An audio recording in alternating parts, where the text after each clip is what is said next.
Now, I will share with you the summary of my answers for the industry project.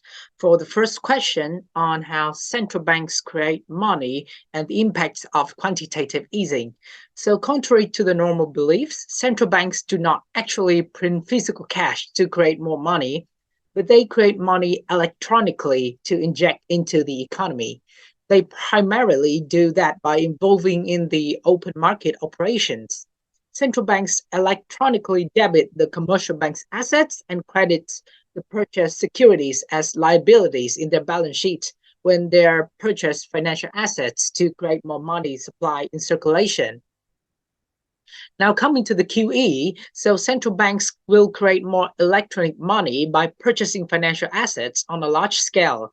Therefore, quantitative easing helps to increase wages, reduce unemployment, and lower funding costs, but also encourage investors to purchase riskier assets, such as stocks or corporate bonds, for better expected returns on their investments. Also, substantial increase of money supply and asset price create a high inflation rate and could generate asset bubbles or financial instability risk, which are harmful to the economy. So now for the second question, by outlining a framework to assess the current state of central banks' balance sheets.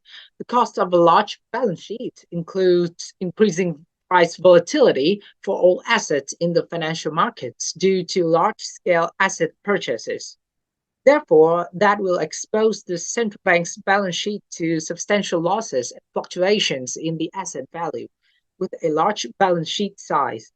And the over-reliance on central bank support also leads to potential asset bubbles, speculative behavior, unsustainable credit expansion, and financial instability among the markets.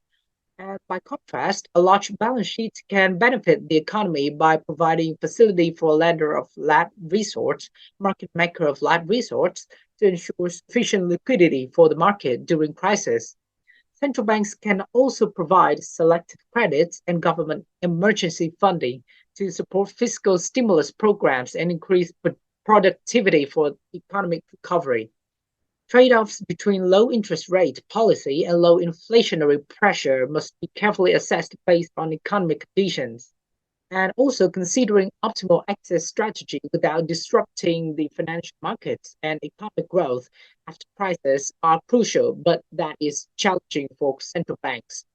And above all, the interventions must aim to promote financial stability, smooth market functioning, and economic recovery. And finally, central banks must ensure credibility and independence in achieving their monetary policy objectives to maintain the effectiveness of the policy interventions. And finally, for the last question, in designing a future balance sheet interventions, central banks' key considerations are economic condition, policy effectiveness, access strategy, and global market conditions to have an overview of the economy and analyze potential benefits and the cost of the interventions. During normal settings, the policy objectives should be promoting price stability, financial stability, and sustainable economic growth, and making the economy become resilient to the future potential shocks and crises. Meanwhile, during crisis objectives, that should change to the supporting economic recovery, providing liquidity and stabilizing the financial markets, while ensuring central banks' credibility and independence to maintain the effectiveness of policy interventions during crisis.